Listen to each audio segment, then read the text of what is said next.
Друзья, всем здравствуйте, всем большое спасибо за то, что следите за прямыми эфирами, следите за нашим общением с Юлией Латыниной. Юлия, приветствую вас еще раз. Еще раз приветствую. Ну, надеюсь, что мы это делаем во второй раз. Да, действительно, я очень рад тому, что вы откликаетесь, то, что вы пишете, и то, что вы с нами. Формат нашего общения неизменен, все вживую, все как есть. В общем, друзья, если как бы есть на то, собственно, потребность и ваши вопросы, мы на них с удовольствием ответим непосредственно в нашем сегодняшнем эфире. Значит, чат трансляции, также клуб зрителей в YouTube и, конечно же, сообщество YouTube, где люди уже предварительно пишут свои вопросы. Значит, начнем с чата трансляции. Сегодня вот такое голосование. Поддерживаете ли вы идею обмена землями и демилитаризованных зон? Варианты. Однозначно, худой мир лучше, чем добрая война.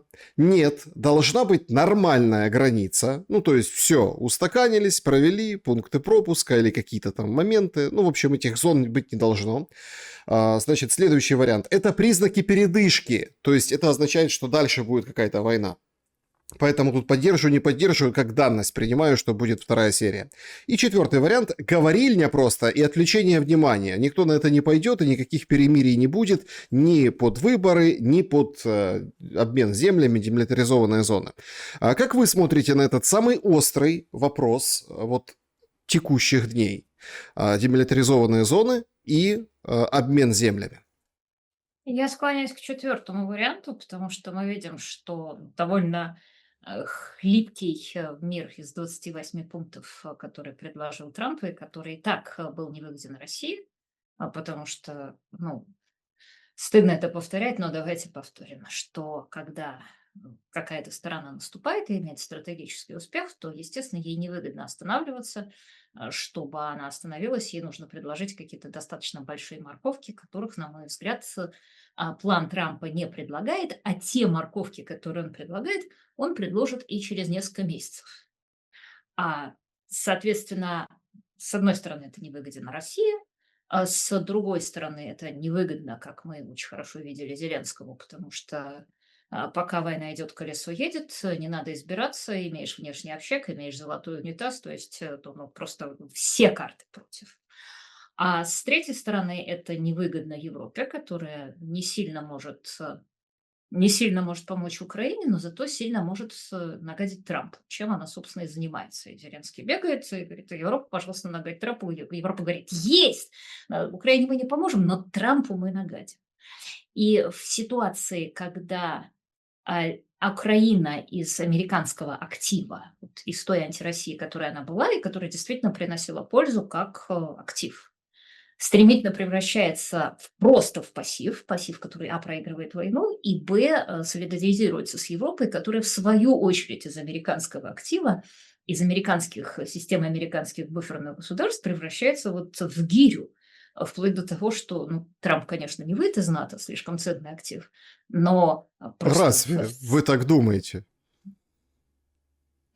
вы знаете, можно я прорекламирую? Я даже вот одна из, кстати, поводов, по которым мы собрались, я долго-долго писала статью, которая называется «От холодной войны к гибридной войне». Она получилась такая гигантская, что я ее опубликовала на СВТВ, потому что в ней, по-моему, это такой конспект будущей книжки.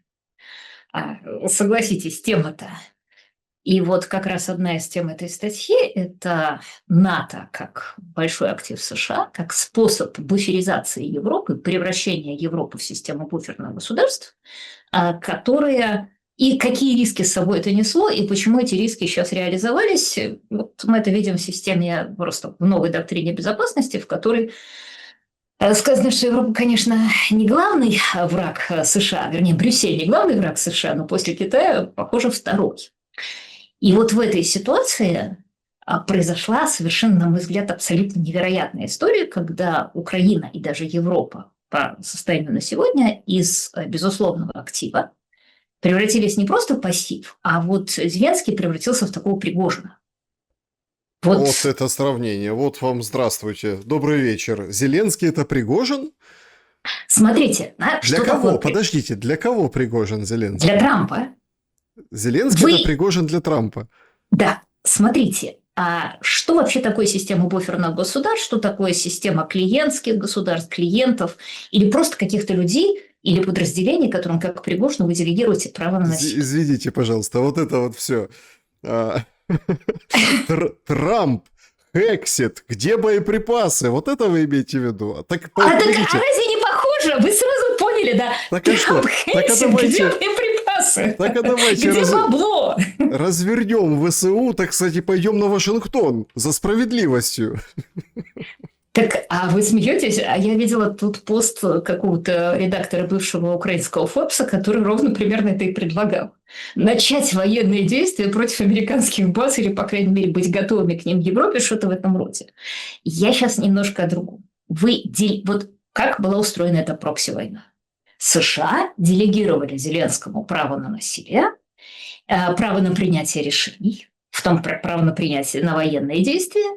И каждый раз, когда там происходила какая-то непонятка, Байден делал руки вот так вот разводил, говорил, мы в домике, мы тут ни при чем, это тут все Зеленский, это не я, это не мы, это Зеленский, это его решение.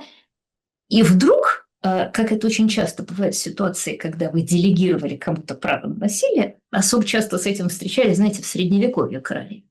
Ты делегировал право на насилие какому-то герцогу бургундскому. Глядишь, а герцог бургундский или воюет против тебя, или воюет против другого твоего вассала. И вообще, как бы, уже непонятно, где кто подчиняется, а где кто кем вертит. И в такой ситуации остается только одно – наказывать непокорного вассала, потому что он из актива, за которым ты можешь спрятаться и сказать «это не я», превращается в пассив, который тебя же унижает, пытается тобой манипулировать и бросает, соответственно, вызов твоему статусу альфа-самца, президента, императора и так далее. То есть вот сейчас, я думаю, мы будем наблюдать довольно показательную расправу Трампа с Зеленским, потому что если мы ее не увидим, то, соответственно, во всяких других местах, в том числе на Ближнем Востоке, например, который к этим вещам очень чувствителен, они начинают говорить, это стоп. Так вот тут от Трампа вытирают ноги. Почему самолет с Пригожиным-то упал? Потому что других вариантов не было. Это же был шикарный актив Пригожин, да? Можно было там в той же самой Африке говорить, да нет, это не мы, это вообще мы тут при чем, да? Я не я, Леша не моя, это какие-то частные российские бизнесмены. Но вот проблема делегации насилия, проблема создания прокси-силы, она, если ты невнимательно выстраиваешь отношения, кончается этим. И более того, к Зеленскому бомб на корабле присоединяется еще и Европа. И те люди, которые уже не только Зеленский, но и целая Европа, которая в военном отношении зависит от США, чуть больше, чем на 100%, они что делают? Они плюют на Трампа, суют этому плану палки в колеса и при этом говорят еще, что Трамп им должен и Украине должен. Так в этих, вот, понимаете, в этом бушующем океане, в этом десятибалльном шторме, вот этой хлипкой конструкции, которая так представляла из себя плотик, на котором плыли 28 решений, невыгодных России, но она сейчас стонет со страшной силой на наших глазах, и надо сказать, что понятно, что под улюлюканье всех собравшихся. Потому что мы должны понимать, что на самом деле, когда Евросоюз и когда Зеленский переписывают эти условия со словами, знаете, мы тут поправили план США. И одновременно при этом говорят, что это был план не США, а план Путина, Трамп агент Краснов. Так они же это не всерьез за тем, чтобы, значит, Трамп теперь продавливал их план. Они это ровно за тем, чтобы Трамп отступился, сказал, все, я не я, корова не моя, действуйте как хотите. Это же, простите, ради бога, есть моя любимая книжка Эрика Берна «Люди, которые играют в игры, и игры, которые играют в людей». И в ней как раз очень хорошо анализируется, как некоторые люди, когда они действуют какие-то, казалось бы, странные поступки, например, там, всегда бьют свою жену, а потом перед ней извиняются. А на самом деле это вот такая жестокая манипулятивная психологическая игра, в которой человек получает выгоду, психологическую выгоду из совсем других вещей, которые он публично декларирует. Значит, Вот с государствами то же самое. мне здесь очень интересен один аспект, который заметили все. Это, ну вот прям с начала недели, когда Трамп заявил, что это демократия такая, давайте выборы. Ну и Зеленский, который зашел в эту игру, то есть он фактически дал старт подготовке к выборам, потому что спустил задание своим слугам, слугам народа написать закон, чтобы можно было проводить выборы во время войны. Представляете? Ну и дальше там во время одного из обращений он говорит, вот, смотрите, мол, чтобы не было спекуляций, мы, конечно, проведем, я готов, в общем, давайте. И сегодня целый день это все как бы перекладывается в рты офисных, ну, офисной обслуги. Там Подоляк выходит, говорит, значит, смотрите, нам надо, чтобы вы не стреляли и денег дали. Ну, там он это разместил на 3 пункта, но, по сути, 3 вещи. Вы нам это, пожалуйста, обеспечьте, и, конечно. Поэтому И тогда давайте. мы проведем выборы. Да, После и тогда... дождичка в четверг. Нет, и тогда, конечно, мы готовы. 60 дней, чтобы не стреляли, там у нас денег не хватает, мы ж воюем, у нас все на войну.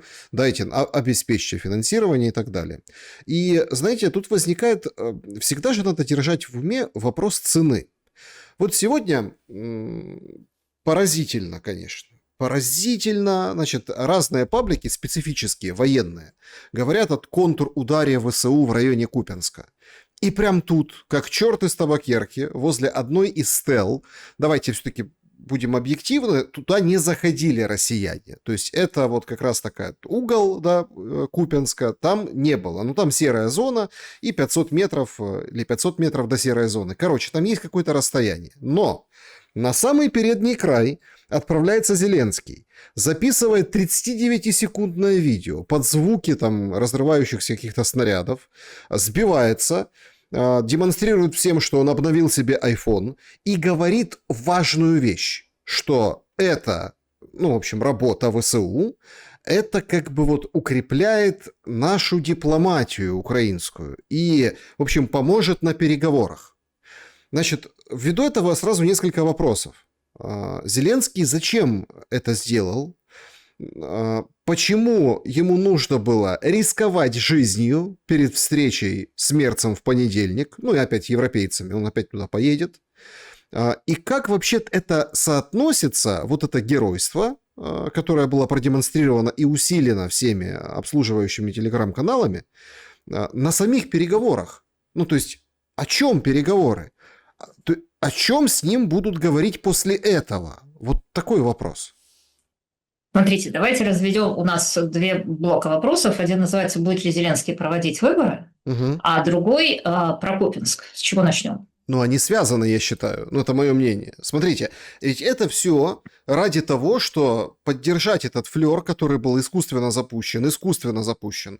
Я подчеркиваю это, что какой у нас наипотужнейший президент, какой он самый классный, самый герой, не предал Украину. И вот смотрите, он в Купянске, ну вот практически на окраине. То есть это тоже ведь для выборов делается, или я ошибаюсь?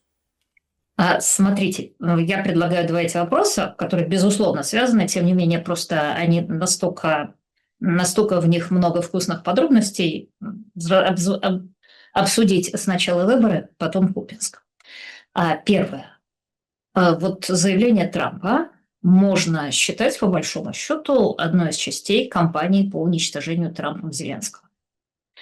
Конечно, понятно, что самая главная часть – это, видимо, будет публикация дальнейших пленок Минтича, где будет фигурировать Зеленский или уже непосредственно, или какие-то другие люди, близкие к Зеленскому. Но, тем не менее, Трамп сказал несколько уничижительных вещей. Он, во-первых, сказал, что Зеленский мой мирный план не читал.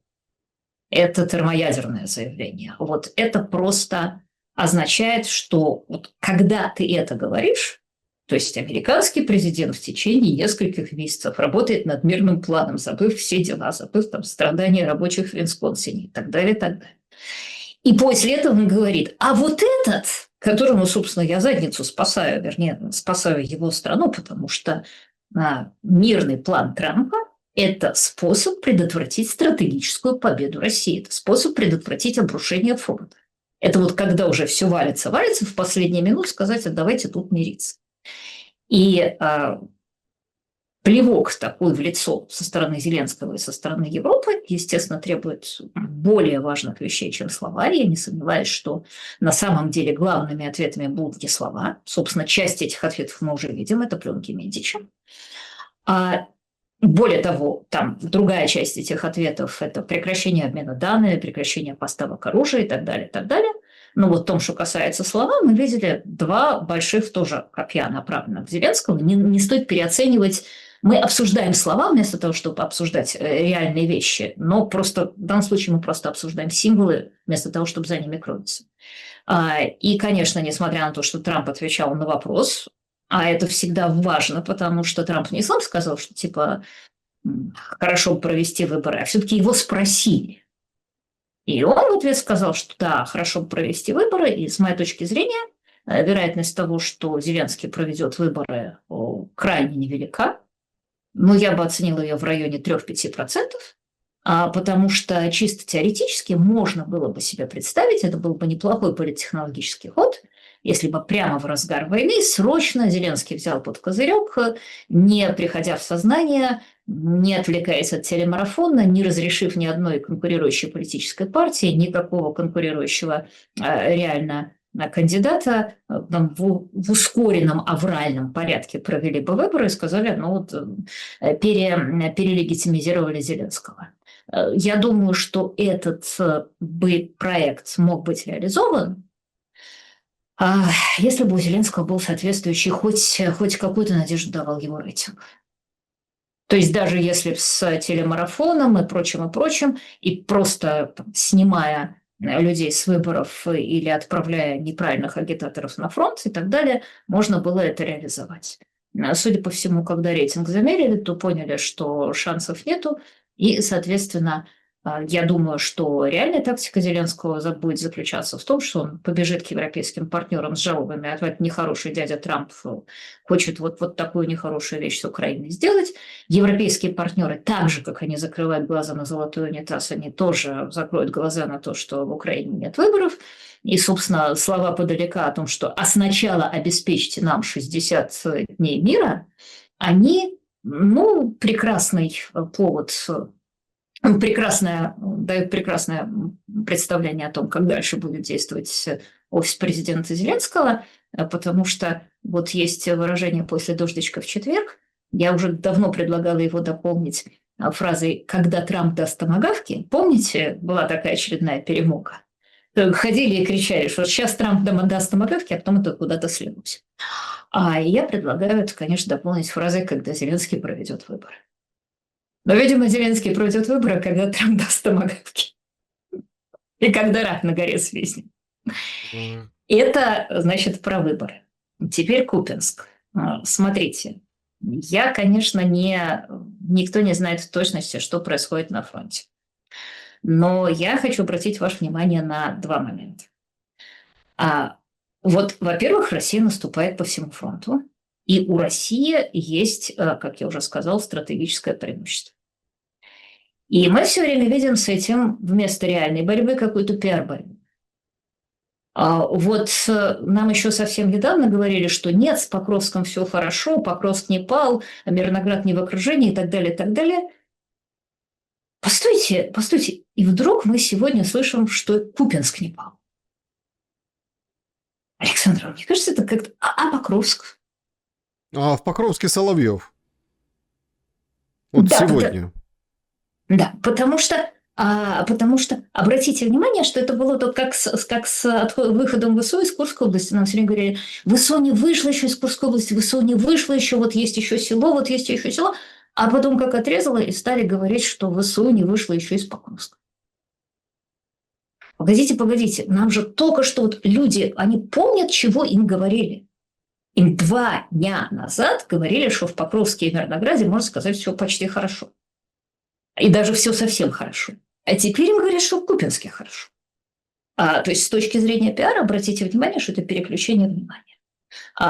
Я, кстати, должна снять шляпу, потому что в любом случае приехать в город, рядом с которым идут бои, фактически в килзону к стеле на Купянске, тут Тут, тут ничего не откажешь в личной храбрости. Другое дело, что, видимо, эта личная храбрость еще дополнена тем, что вот человек загнан в угол, Зеленский загнан в угол, потому что золотой унитаз, потому что выборы, потому что Трамп, потому что Медич. И, конечно, надо как-то от этого отвлечь внимание, но это круто отвлечено внимание. Я не могу ничего сказать, я снимаю шляпу.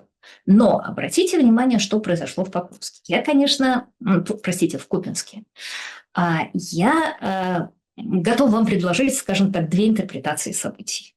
Одна интерпретация событий заключается, что Дропатый, который командует на этом участке фронта, действительно проявил недюжинное воинское оперативное искусство. То, что я слышала, собрал в единый кулак, переподчинил себе все разрозненные части, которые на том месте имеются, и добился очень локального, очень узкого успеха. И если, как бы, может быть, действовать так, то не слушал, насколько я понимаю, никаких распоряжений Сырского и так далее. И если теоретически действовать так, то, может быть, на некоторых участках фронта положение ВСУ может улучшиться. Но я обращаю ваше внимание, что на протяжении всей этой кампании мы уже много раз сталкивались со следующей ситуацией, что где-то происходит российский прорыв. А после этого нам говорят, что все, прорыв купирован, люди в окружении, там Волчанск, множество других примеров. А через некоторое время оказывается, что никто на самом деле ничего не купировал, что к этому месту переброшено большое количество войск, отрядов ВСУ, снятых с другого места. Тришкин кафтан пополз в другом месте. На этом локальном участке даже и не добились успеха, а просто сдержали временно российское наступление. Но это произошло за счет оголения других участков Тришкиного кафтана, и Тришкин кафтан пополз в другом месте, и смотрите, оно там затрещало. Поэтому посмотрим, что дальше будет, но как бы вот эта локальная концентрация сил в Купинске, впечатляющая, которая действительно смогла отрезать логистические пути для снабжения там той очень небольшого количества разрозненных российских солдат, которые туда прорвались, и эти логистические пути в любой момент могут быть восстановлены, как это проходило в других случаях. Вот эта впечатляющая операция, как бы она не обернулась просто обеспечением фотосессии Зеленского на стеле в Купинск и прорывом на других участках фронта. Ну, так оно получается, по крайней мере, так видится. В каком смысле? В том, что Рёбке пишет, что Северск все, ВСУ опровергает, что Северск нет, вы что? Там Северск все. Ну... В том-то и дело, понимаете, как интересно. Смотрите, Покровск на самом деле все. Мирноград, в стратегическом смысле все. Гуляйполе стремительное продолжается продвижение. Северск совершенно неожиданно все. Но вдруг нам говорят, что на каком-то локальном участке фронта действительно отражены российские атаки, российская армия поставлена в тяжелое положение, и туда едет Зеленский, снимается у стелы, и возникает впечатление, что все это было сделано для того, чтобы действительно Зеленский снялся у стелы в Купинск, и этим Купинском было бы все забито, и все бы забыли и про Покровск, и про Мирноград, и про Северск, и про Гуляйполе, и носились бы с этой перемогой. А Трампу это не продашь, это только зрителям телемарафона продашь. Похоже, он продает это европейцам, наверное. И зрителям телемарафона в условиях вот этих самих Европейцы это покупают выборов. и хавают большой ложкой ровно потому, что хотят хавать. Как бы они все слушают. Им продавать нельзя. Они даром берут. И причмокивают. Сегодня Ушаков, разошлась его цитата, он очень коротко прокомментировал ситуацию и говорит, в принципе, да, может быть, и не будет российских военных на Донбассе, но будет Росгвардия, полиция, в общем, демилитаризованная зона. Мы сразу делаем выводы. Ага, так вот какая ты Вот какое-то Вот какая-то чудо-чудное, демилитаризованная зона будет. диво дивное, понимаете? То есть сразу как бы и там вот эта цитата, которая не нашла подтверждения, но разошлась, что типа мы не отдаем Донбасс, мы делаем демилитаризованную зону. Или, например, Зеленский это вчера выдавал, говорит, мы делаем свободную экономическую зону. Ну, то есть вы понимаете. А, Не отдаем России, а типа свободную экономическую зону. Пытаются упаковать и как-то засунуть в рамках этих американско-европейских переговоров. Украинская сторона пытается что-то как-то вот удобоваримо выставить. Но поражение-то на фронте не спрячешь. Не денешь никуда вот эти картинки, когда по Донецку едут пикапы с украинскими военными в багажниках, ну, пленных так возят с закрытыми глазами. Как не денежка, как раз вот картинка на стеле в Купинске должна эту картинку и перебить. А что ради этого пришлось пожертвовать, пожертвовать направлениями на других участках? Ну, картинка же важнее. И понимаете, в чем дело? Тут очень важно, наверное, каким-то образом понять, а на чем-то сойдутся. На чем?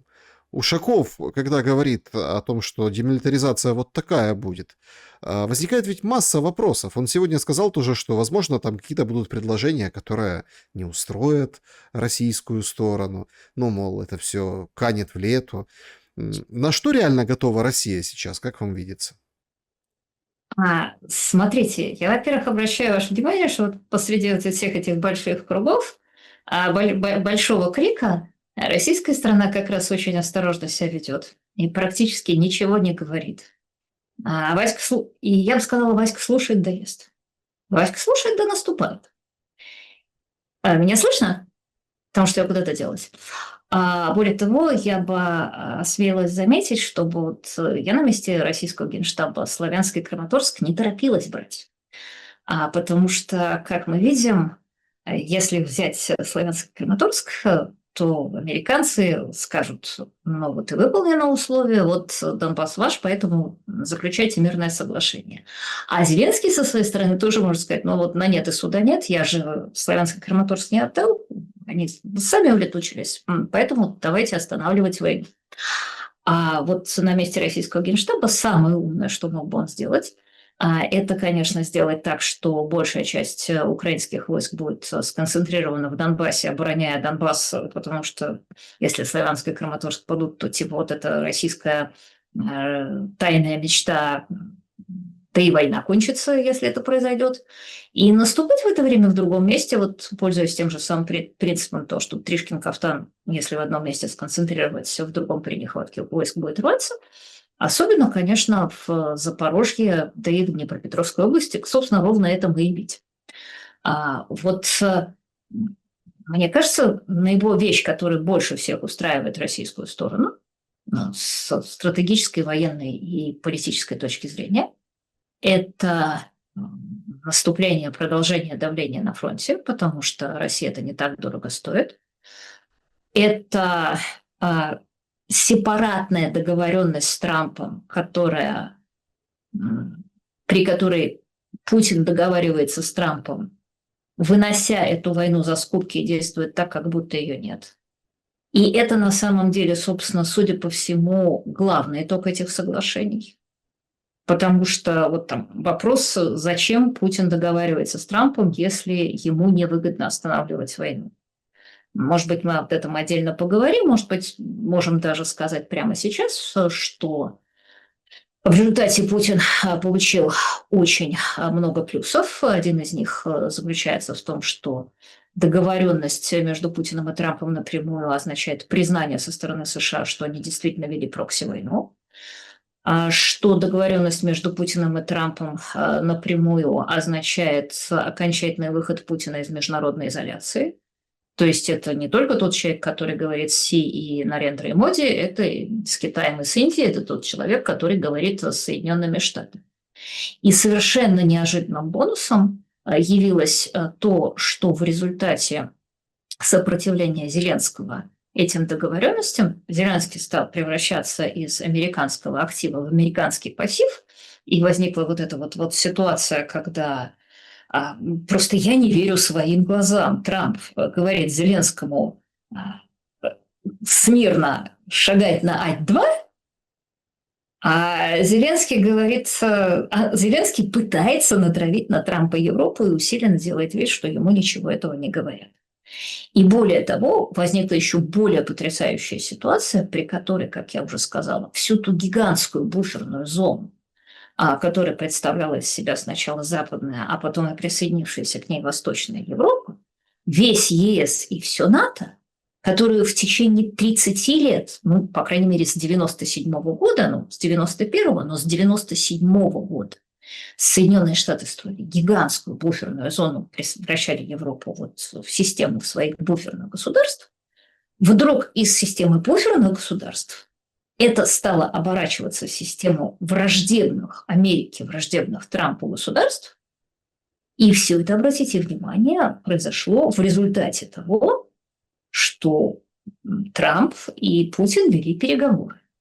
И, как я уже сказала, более того, из этого появился прямой еще и военный смысл, потому что, как я уже сказала, если не брать Славянск и Краматорск России, а вместо этого, не беря Славянск и Краматорск, и при концентрации в Донбассе украинских войск наступать в других направлениях, тогда же Трамп ничего не скажет, потому что, да, главное не трогать белого медведя. Да? Главное не трогать, не звонить вот в этот колокольчик. Понимаете, тут какой момент? Многие скептично отнеслись к этой информации, но ведь дыма без огня не бывает. Ну, написали и даже там с Белого дома прокомментировали, что, мол, нет, это все враки, такого нет. Короче, что Трамп не просто там хочет уйти из НАТО, а он хочет Евросоюз развалить.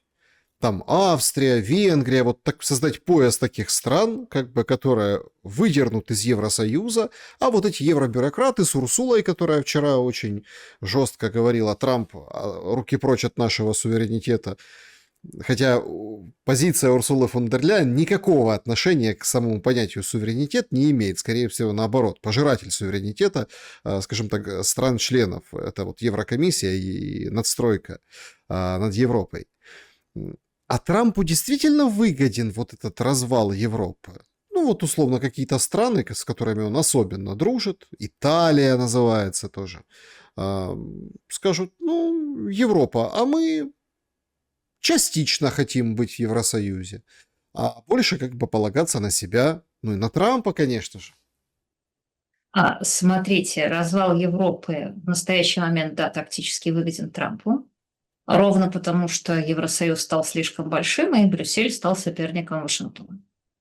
Кроме того, обратите внимание, что развал Евросоюза выгоден России, потому что в тот момент, когда Евросоюз действует как единое целое, он действует по воле Брюсселя, и как только он разваливается на самостоятельные государства, понятно, что ровно половина из этих государств начинает заигрывать вместе с Россией против другой половины этих государств.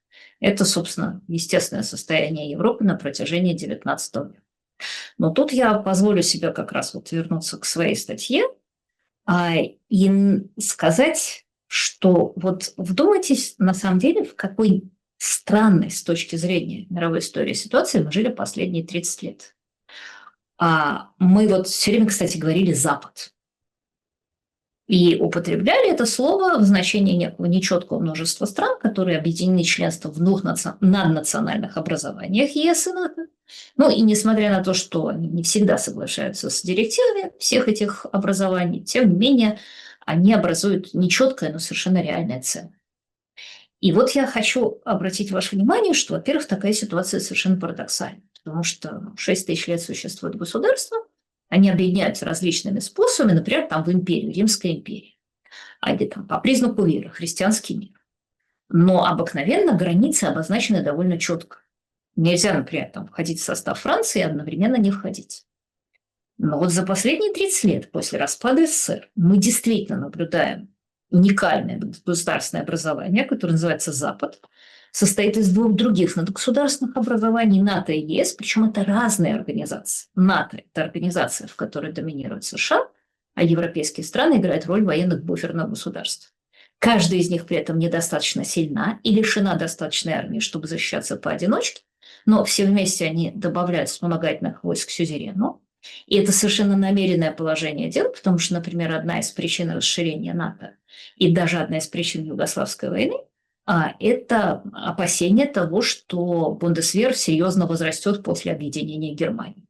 И опять станет, грубо говоря, вермахтом, опять станет гигантской армией, которая угрожает Европе. Вот Пруссия, нация, которая родилась из пушечного ядра, не дай бог, это был большой кошмар всех участвующих сторон, которые смотрели на самом деле с некоторым опасением на объединение Германии, а ЕС – это, наоборот, организация, в которой еще недавно доминировала Германия.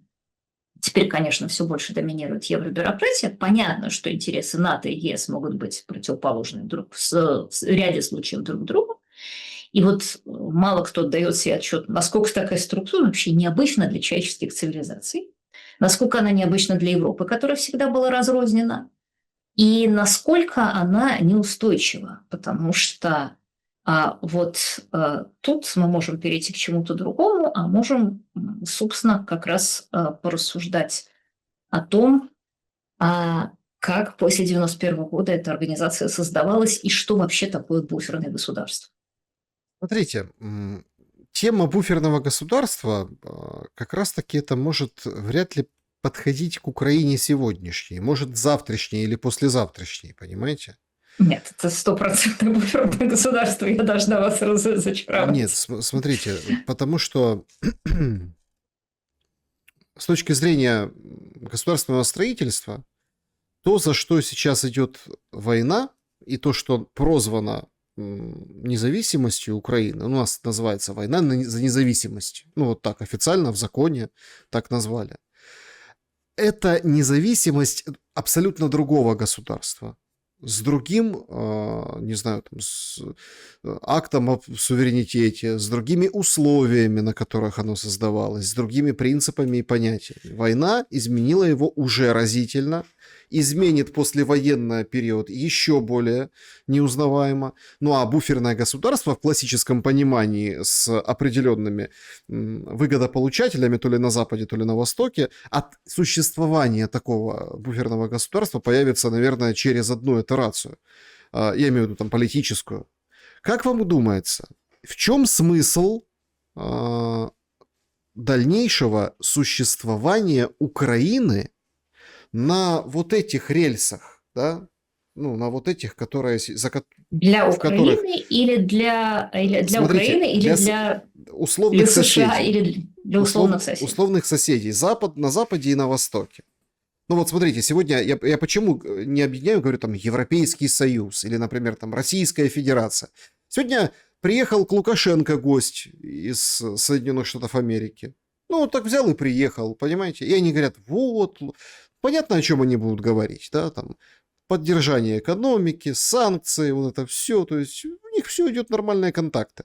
То есть есть же государство, которое рядом, не только там в Евросоюзе или нет, а Молдова, например, опять вот это вот крутят, вертят с этим Приднестровьем, уже молдаване выходят, говорят, нет, не будет ничего, но не было бы войны, вот в Украине, или бы она остановилась, тему бы Приднестровья, ну, вот так вот бы она потихоньку там дальше по себе и никто бы даже не поднимал. А ее периодически, ну, как бы подрывают. Поэтому я давайте возьму на Западе и на Востоке смысл существования вот такой Украины, как сейчас, как вы видите? Смотрите, я сейчас скажу очень грустную вещь, которая, конечно, является плодом долгих моих раздумий и плодом пересмотра не то что своих взглядов с 22 года, а пересмотра тех взглядов, которыми в 91 году развалился Советский Союз. Когда развалился Советский Союз, то российской интеллигенции, украинской интеллигенции, собственно, советской интеллигенции, бесспорно распропагандированной радио «Свобода» и западными идеалами, казалось, что они вступают в новый прекрасный мир, в такой полдень 22 век, где нет ни Эллины, ни Иудея, где вот была одна нехорошая империя зла Советский Союз, она рухнула, все люди братья, все народы братья, и вот то, что происходило, а, то, что делали Соединенные Штаты в своих интересах, абсолютно совершенно логичных, начиная с 91 года, и то, что достигло своей кульминации в 22 году, эту картину полностью разрушает. Потому что оказалось, потому что когда развалился Советский Союз, то и Украина, и Россия были обе двумя странами, но Российская Федерация, которая никогда тоже не существовала в таких границах, были обе двумя странами бенефициарами экспансии Российской империи. А в таких границах обе они не существовали бы, если бы они в свое время не объединились, если бы Малороссия и Великороссия в свое время не объединились в единую империю, потому что, если говорить об России, то я не уверена, что ей бы удалось без казаков завоевать такие пространства в Сибири и дальше, и на Дальнем Востоке. Если говорить о территории нынешней Украины, я специально говорю территории нынешней Украины, то тоже, я думаю, нет никакого сомнения, что Малороссии в том виде, в котором она существовала в качестве областей Польши, не удалось бы завоевать Юго-Восток, который, скорее всего, оказался бы под турками. Не удалось бы, скорее всего, отстоять свою независимость от Польши, и, скорее всего, просто эта часть территории, древнерусской территории, была бы полонизирована и бы стала частью бы Великой Польши. Соответственно, это вот было как... И если сравнивать в истории, да, вот представьте себе, Техас откололся бы от США. Жалко, конечно, но вполне можно взаимодействовать с США, почему нет? Или там Прованс откололся бы от Франции. Жалко бы, конечно, потому что в единстве как-то лучше. Но почему нет, в конце концов? Но вдруг представьте себе, что в Техасе побеждают люди, которые говорят, что говорить надо только на испанском, а еще лучше на албанском, потому что Соединенные Штаты – это колониальная держава, которая колонизовали Техас и уничтожили аутентичную техасскую культуру. А вот все техасцы, которые делали карьеру в Соединенных Штатах, они являются национал-предателями. Всех их надо сбросить с парохода современности, их надо заменить непонятно на кого, даже страшно сказать на кого. Или представьте себе, то же самое происходит с Провансом. Абсолютная катастрофа, во-первых, вряд ли Соединенные Штаты потерпят, а во-вторых, это очень печальная, это страшная катастрофа, культурная революция, которая происходит в Техасе и которая убивает Техас на корню. И если вдобавок оказывается, что все это происходит не случайно, что все это происходит при поддержке разных некоммерческих организаций, которые связаны с Советским Союзом, хотят, чтобы Техас вступил в страну Варшавского договора, то, естественно, это выглядит еще хуже. Это выглядит как превращение Техаса в оружие, направленное против США, причем при этом США терпит изрядный урон, а Техас просто уничтожается полностью. То есть те люди, которые используют Техас в качестве оружия и которые используют техасских активистов в качестве оружия, они, собственно, видимо, мало заботятся об интересах Техаса, что можно понять, они должны заботиться о собственных интересах. Важно, что активисты это съели, важно, что активисты это исполнили, так сказать, взяли внешний общак, какой-то кусок из него украли и сказали «да, исполним». К сожалению, ровно это произошло с Украиной. И если в 1991 году казалось, что нет никакой проблемы, чтобы два куска Российской империи существовали вместе, и вот один многонациональный, как Россия, другой многонациональный, как Украина, и давайте не разбираться, кто является чем, потому что, у вас очень важно понимать, что украинская культура, что не существует, отдельной украинской культуры, существует отдельное украинское государство, которое, как я уже сказала, явилось бенефициаром всех этих цепи исторических событий, которые происходили до 1991 года. Но украинская культура является интегральной частью российской культуры, так же, как провансальская культура является интегральной частью французской культуры. Они настолько давно находятся в составе друг друга, что это, знаете, как если по аналогии с живым организмом, вот у нас есть клетка, и я не знаю, знаете ли, и знают наши слушатели, но клетка является результатом симбиоза нескольких разных живых существ, которые когда-то еще до существования общего предка были захвачены, в частности, ядро. Это когда-то был другой организм, митохондрии когда-то были другим организмом. Клетка не может существовать без митохондрий. А они являются энергетическим комплексом, который эту клетку жизнедеятельностью обеспечивает. Но митохондрия не может существовать без клетки. Мы, конечно, можем сказать, что, знаете, давайте свободу митохондрии, освободим ее от колониальной зависимости от клетки. Но проблема заключается в том, что тот вырожденный генетический код, который есть у митохондрий, не позволяет им существовать вне клетки. Вот Прованс не может существовать как самостоятельная культура вне Франции, потому что вы можете, конечно, там набрать очень массу интересных моментов и сказать, что были трубадуры, и сказать, что вот провансальская культура была уничтожена в альбегойских войнах, что это было колониальное и так далее, и так далее.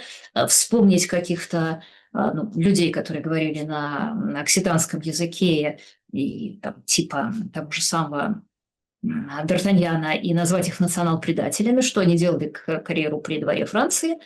Но если вы попытаетесь оторвать Прованс от Франции, то в Франции вы нанесете страшный удар, а Прованс вы уничтожите просто потому, что из него убегут все люди, которые говорят на языке, который является носителем французской культуры. У вас не наберется достаточного культурного ДНК. При том, что Прованс – это драгоценнейший камень в короне Франции. Вот. Да, Юлия, Да, извините, я просто, смотрите, да, я очень, мы в смотрите, прямом это... эфире сейчас, и к нам приходят вот эти кадры. Это Одесса, судно с фурами, ну, сообщают уже там местное, рассмотрели, местные паблики, вот, горит судно с фурами. Значит, сегодня также мы увидели такую потужную информацию о том, что в Каспийском море некие диверсанты под названием «Черная искра», российские суда, перевозившие вооружение, скажем так, атаковали. Последствия непонятны, просто зловещее название «Черная искра» и вот атаки судов в Каспийском море, потушно. До этого мы видели, как продолжились атаки по торговым судам. Это как бы к грузам военным отношения не имеет, все это прекрасно понимают, но это как бы теневой флот, если так можно выразиться. У нас происходит очень интересная история сейчас, к которой я вот так стремительно перешел исключительно по очень важной причине. Я постоянно говорю, что надо заканчивать войну прямо сейчас, потому что дальше иначе будет хуже. Будут виллы, будет не хуже. Вот смотрите, горит судно. Уже сейчас на фоне этих атак в Черном море ответ Путина, помните, там мы будем отрезать от моря или что-то будем, в общем, бить тоже по судам. Уже там цены на страховку судов взлетели. Уже сейчас. А вот после этого удара, или что это было, непонятно. Сейчас, наверное, будут как-то гасить, говорят, там вот что-то загорелось, вот, это с войной не связано, не переживайте. На фоне этих подрывов судов я просто всем напомню, что цены в Украине просто в космос взлетят. И так достаточно высокие цены на все. Не только там речь идет о каких-то, на любой импорт. Все импортируется.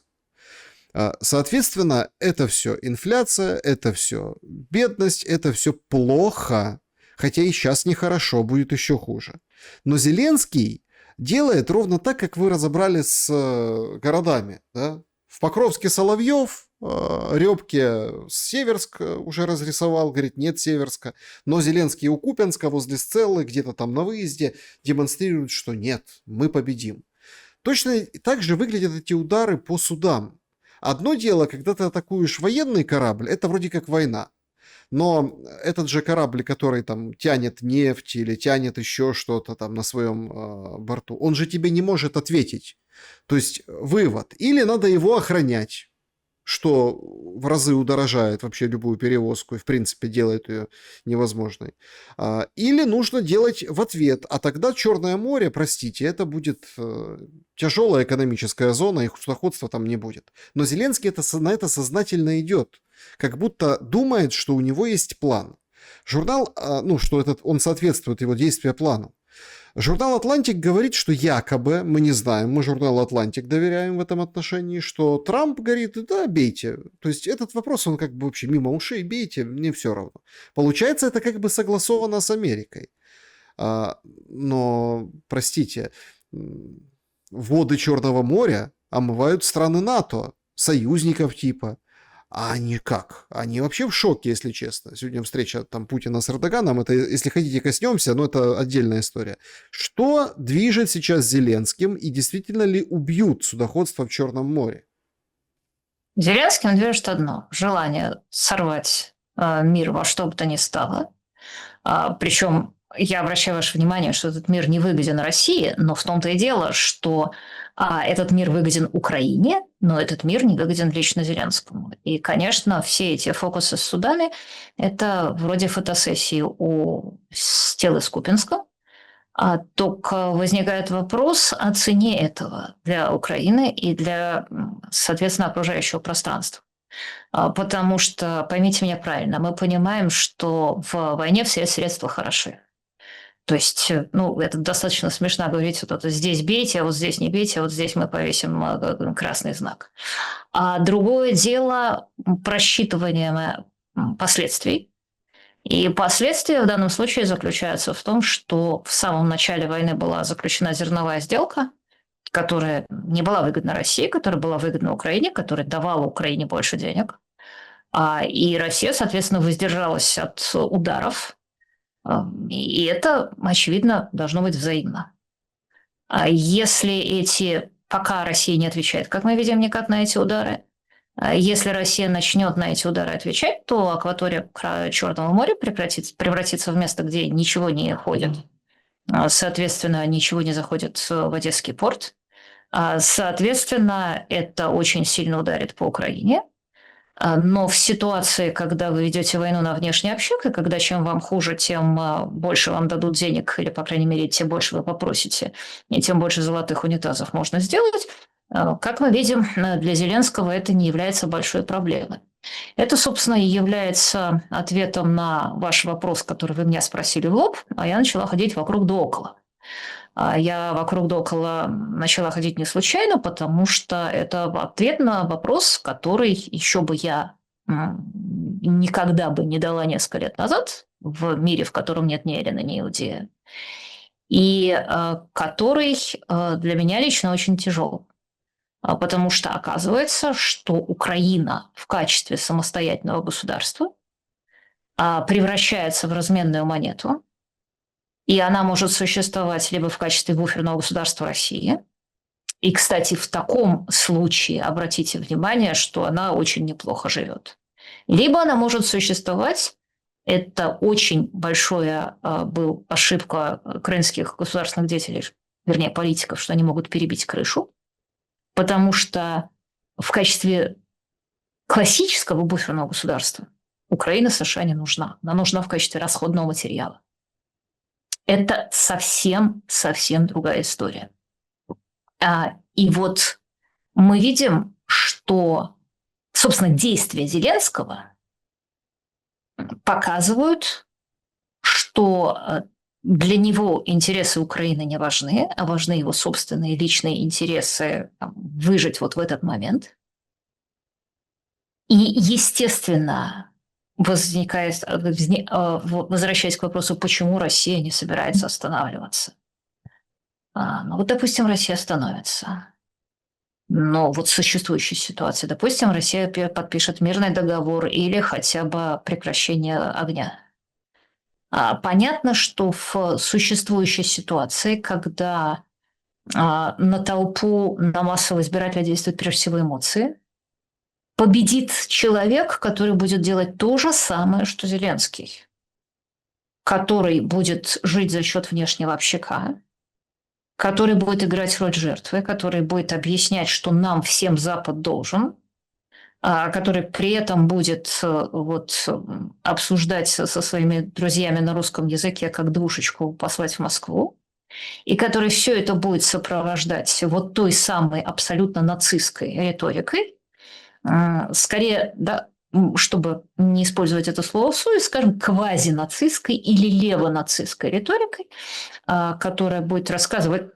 Да, ну, Извините, пожалуйста, за это я не могу просто не посмеяться что?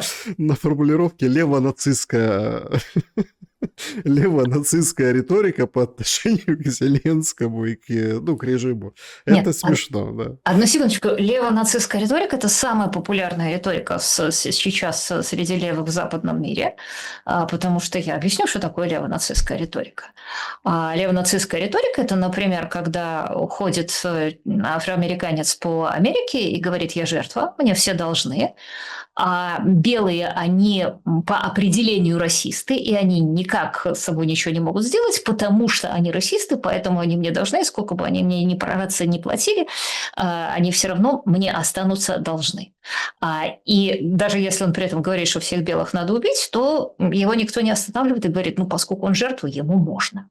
Вот то, что делает украинский БЛМ, то, что делает украинский национал-деколонизатор, это просто полная калька с критической расовой теорией, это просто переведено на русский и украинский язык, с той только разницей, что все-таки, когда в США у черных и белых цвет кожи действительно разный, там мы о других вещах можем спорить, но цвет кожи действительно разный. А здесь обратите внимание, что эти люди из самих украинцев делают, перекрашивают в черных. Они их загоняют в условное виртуальное чикагское гетто, в котором все им должны. Они вечные жертвы. Там российского колониализма, Трамп им теперь не додал, Европа не додаст, поляки не додали и так далее. В общем, короче говоря, всем должны. Поэтому, мы имеем на все право. И так народ загоняется, условно говоря, в это виртуальное гетто, которое всегда будет голосовать за тех, кто ему будут объяснять, что все должны. Это путь в пропасть, это путь нации в пропасть, это путь территории в пропасть.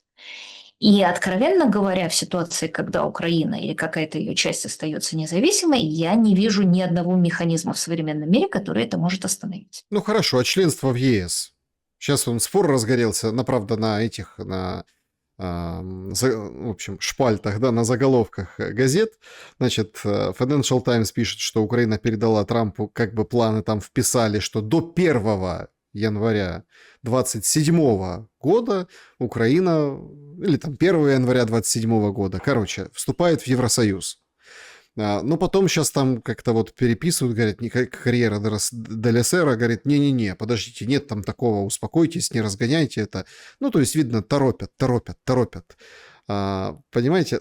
Интересно, а если, например, мы возьмем и это членство в ЕС будем рассматривать как... Пряник. Нет. Морковку, Нет. которым осла опять гонят на угодья. Нет, как отсутствие независимости. Вы помните преснопамятного Киссинджера, который только заходил в этот переговорный момент, еще там при демократах, и говорил, что давайте возьмем Украину в НАТО, и это будет лучшая гарантия безопасности, что Россия не будет бить по судам и вообще рыпаться в сторону Украина в сторону России вообще не рыпнется, потому что Украину мы в оковы возьмем, нашего колпака натовского. Ровно такая же история, многие подразумевают, будет с Европой. Возьмем этот суверенитет и независимость, которая у всех на устах крутится, но по факту его нет, и просто отдадим туда брюссельскому пану или панночке Урсуле.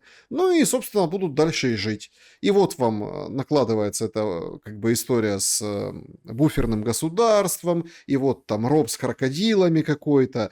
Но через другие страны и другие окна в Европу Россия будет как раньше торговать. Такой финал и прорисовывают дипломаты. Что вы думаете по этому поводу? Смотрите, я по этому поводу думаю, что европейцы, я думаю, что мы имеем дело с очередным проявлением того, что я называю военно-политическим законом Грэшема. Я напомню, что закон Грэшема гласит, что плохая валюта всегда вытесняет хорошее из обращения. В той гибридной войне, которая ведется, потому что для США и для Европы это война гибридная против России, плохая валюта, то есть обещания, всегда вытесняют из обращения валюту хорошую, то есть солдат оружие и деньги, которые надо поставлять Украине. Мы видим, что чем меньше Европа поставляет Украине оружия и денег, не говоря уже о солдатах уже все забыли, а вообще-то союзники обычно солдат поставляют, тем больше Европа расплачивается разного рода обещаниями, которые на самом деле есть фальшивая монета. Вот там мы Путина будем судить, да, там что-то очередное, значит, не забудем, не простим. А мы конфискуем, а может быть не конфискуем, но попробуем конфисковать не то 140, не то 240 миллиардов из российских активов. И вот все время вот эти вот поглаживания мы создадим особый трибунал. Но слушайте, особый трибунал очень легко создать, только от этого на фронте не станет ни жарко, ни холодно. И вот эти вот рассказы, что Украину, которая, извините, не с ее уровнем коррупции, не с ее дефицитом бюджета, не там, с нынешним состоянием, якобы возьмут в Европу, ну, мне это кажется типичной историей из «ребята, воюйте дальше до последнего украинца, а в 27-м году мы что-то придумаем». Ну, это так, если так пошутить, то... Поэтому рассказывать, что Украина лишится своего суверенитета в пользу Брюсселя, я бы сказала, что Брюссель в том-то и дело, что вот в чем, возвращаясь к истории с буферными государствами, поговорим или у нас есть более важное сейчас? Ну, смотрите, у нас есть очень важный, скажем так, ну, опять-таки, понимаете, тут же какой момент? Давайте мы коснемся одного момента этого буферного государства. Я задам вот такой вопрос, и потом пойдем, подведем итоги. И у нас там полстрима сегодня как бы с какими-то неполадками и проблемами, но вроде как все наладилось. А что за неполадки? Ну, вот что-то враги, знаете, враги не дремлют, так сказать, мешают нашему сигналу. Но я думаю, что все будет нормально. В общем, сейчас все наладилось. Думаю, на записи все будет хорошо. Если нет, то есть дополнительная резервная запись эфира. В любом случае, друзья, все будет хорошо. Мы ничего не потеряем и не упустим. Перейдем к вопросам зрителей. Их просто тоже поднакопилось. Я один вопрос хочу вам задать. Исходя из того, что есть Россия и есть страны Запада, ну вот Европейский Союз конкретно возьмем, да, и есть вот эта зона территории Украины. Какого размера должна быть страна, чтобы быть нормальным буферным государством между одними и вторыми? Любого. Объясните, почему вы так думаете?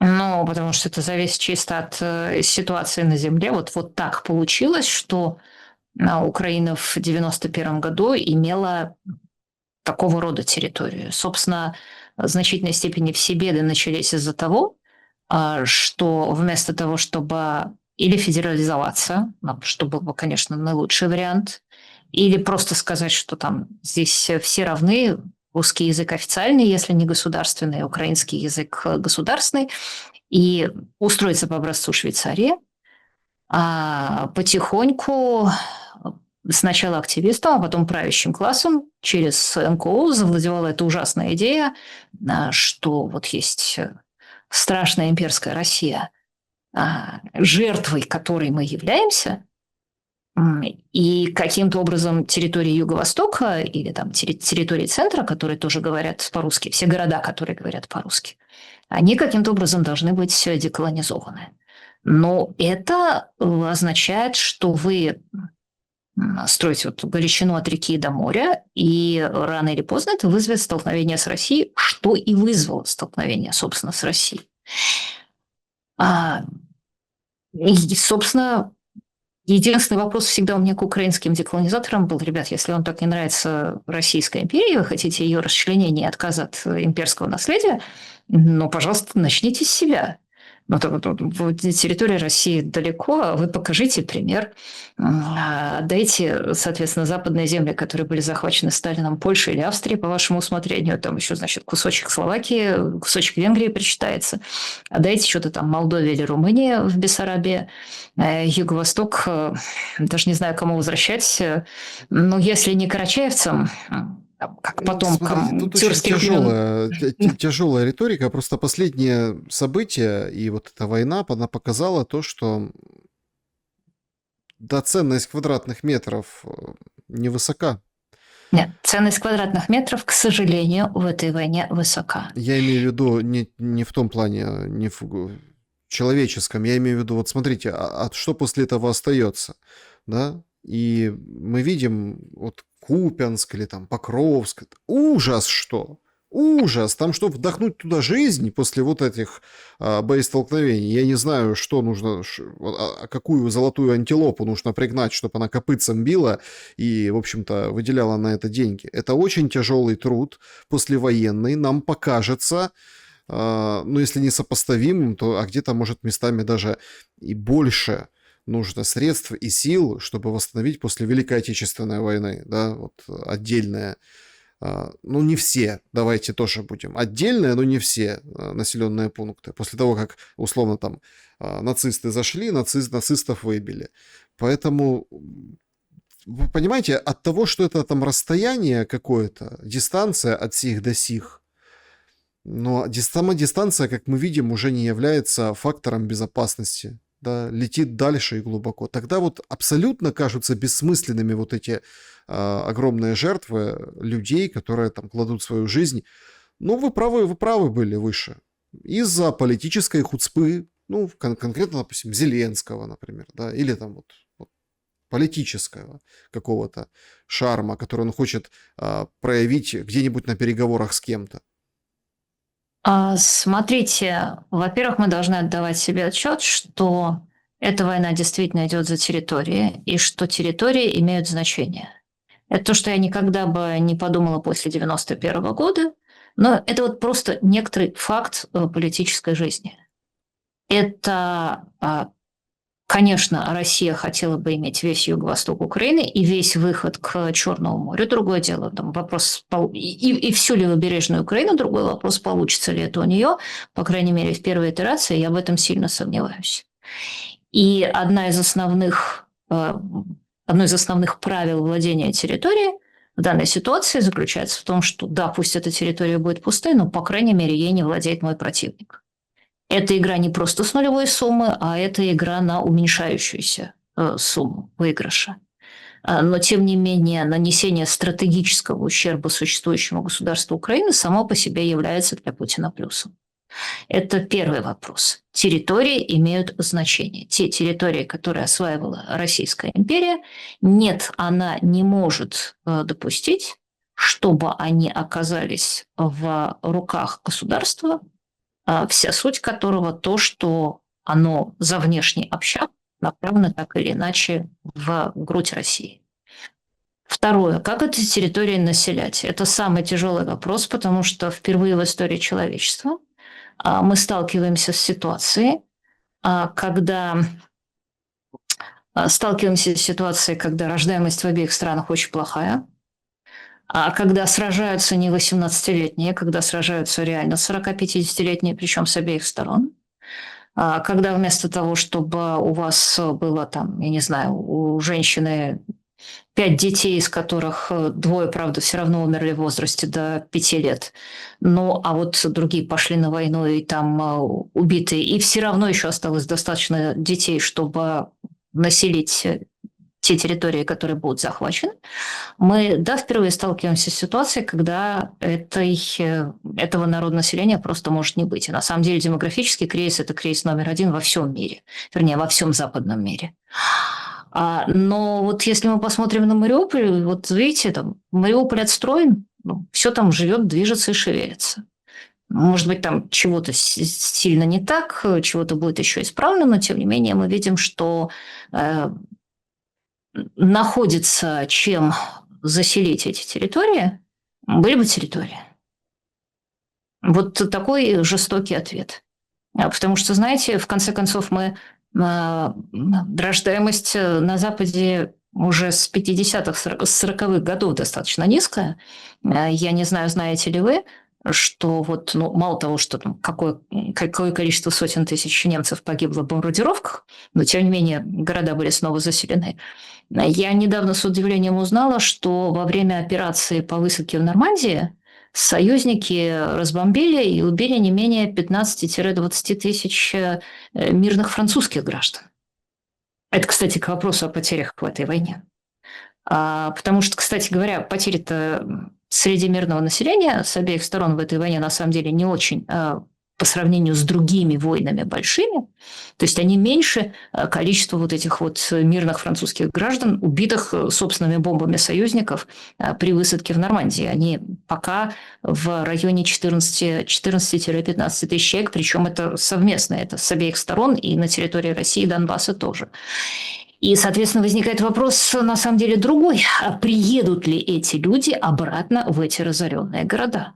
А вот это уже действительно, конечно, большой челлендж для Москвы, потому что приедут только в том случае, если им будет лучше, чем на территории Украины и на территории Запада. Значит, друзья, давайте подведем итоги нашего опроса. Поддерживаете ли вы идею обмена землями и демилитаризованных зон? 13% это признаки передышки, будет еще вторая серия войны, еще повоюют. 16% нет, должна быть нормальная граница. 33% однозначно, худой мир лучше хорошей войны. И 37% говорильня, просто отвлечение внимания. В общем, все будет идти своим чередом. Вот такие результаты мы имеем. Юлия, благодарю за то, что вы общались со мной. Давайте немного пообщаемся со зрителями. Значит, поехали вопросы для вас. Из сообщества YouTube, из клуба зрителей. Полетели. Юлия, считаете ли вы, что исторически нынешний Израиль должен называться Иудея? Второй вопрос. Из 12 колен Израилевых кто были те 2 против 10? Спасибо, Александр. Всем добра. Я напоминаю, что исторически Израиль и Иудея – это два еврейских царства. Израиль было гораздо более плодородное и северное. Оно располагалось просто в более плодородных долинах. А Иудея и, собственно, 10 колен Израилевых жили как раз в Израиле. А в Иудее, если не считать левитов и небольшого количества Виньямина, жили, собственно, иудеи, колено Иудова. Собственно, это и есть те 10, которые против 2.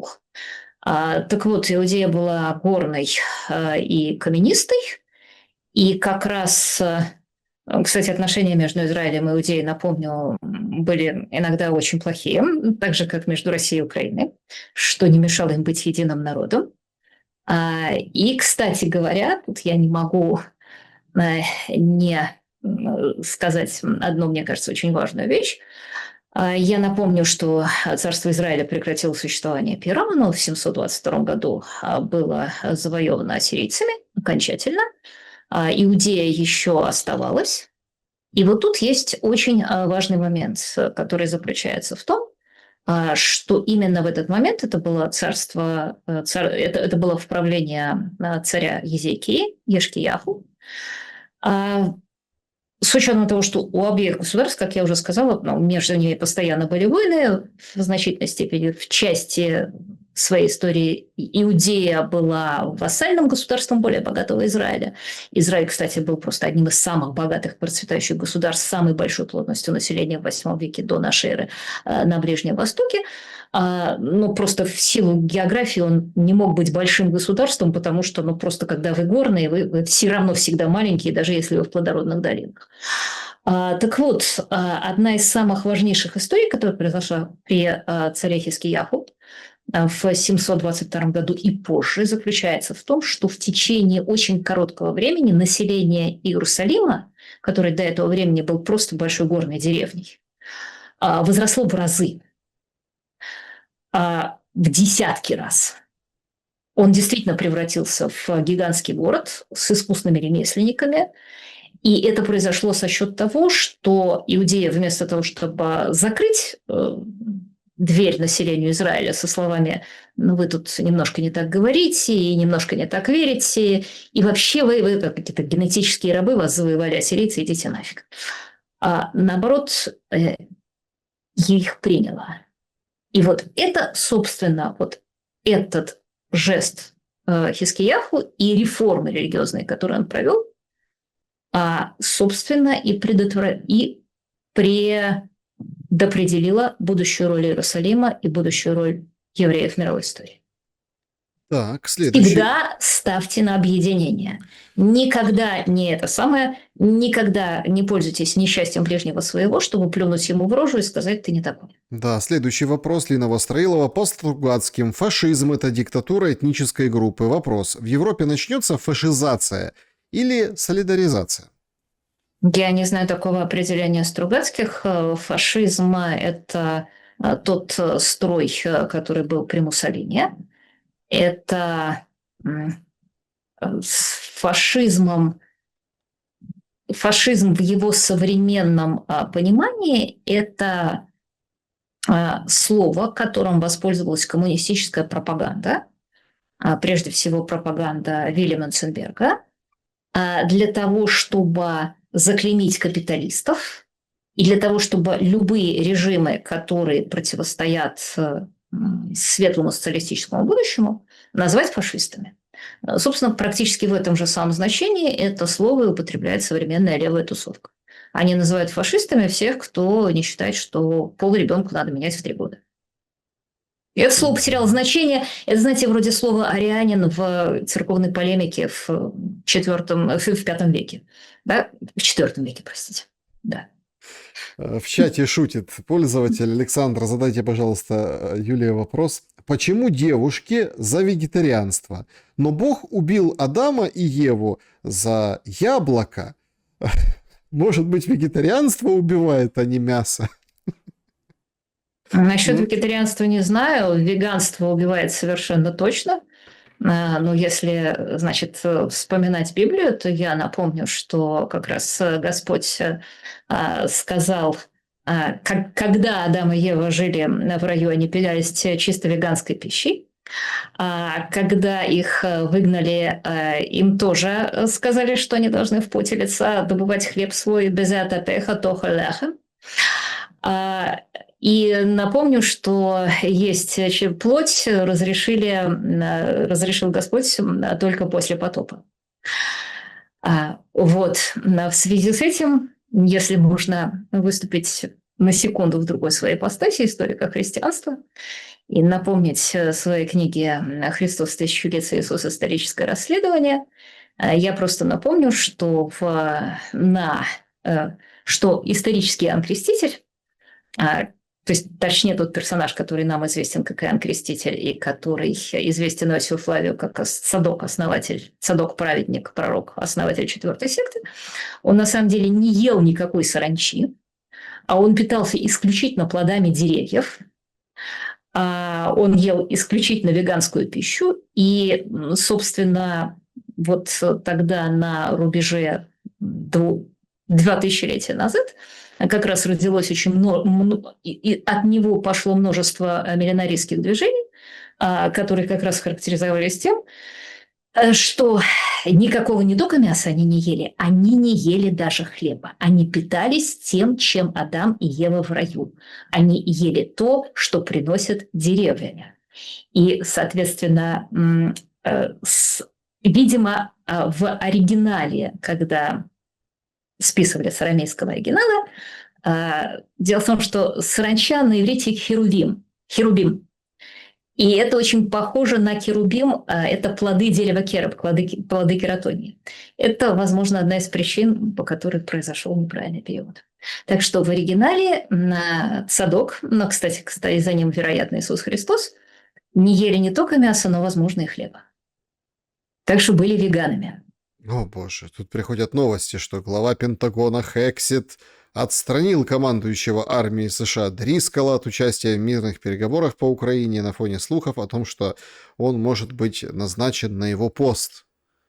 Кто? На кого? Дрискл Дрискл. на Хексина или... Да, Дрискл на место Хексита, поэтому его Хексит выбил, и украинские и европейские чиновники считают, что исчезновение Дрискала связано именно с борьбой за влияние.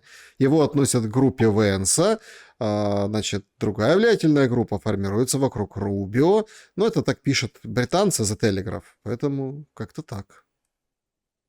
Ну, слушайте, я, во-первых, хочу обращать ваше внимание, что кадровая политика Трампа всегда характеризовалась большой текучкой кадров. А, во-вторых, к тому же немало людей поскользнулись на этой арбузной корке, которая называется российско-украинские переговоры. Вспомним генерала Келлога, которого тоже выперли. Так что посмотрим. Я не уверена, что тут дело в России и Украине. А кого назначат на Украине после Зеленского на переходной период? И кого назначат после переходного периода, спрашивает пользователь.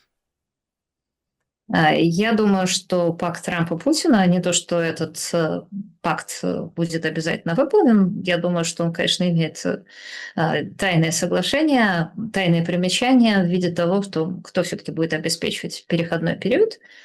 Очень много слов указывает на Юлию Тимошенко.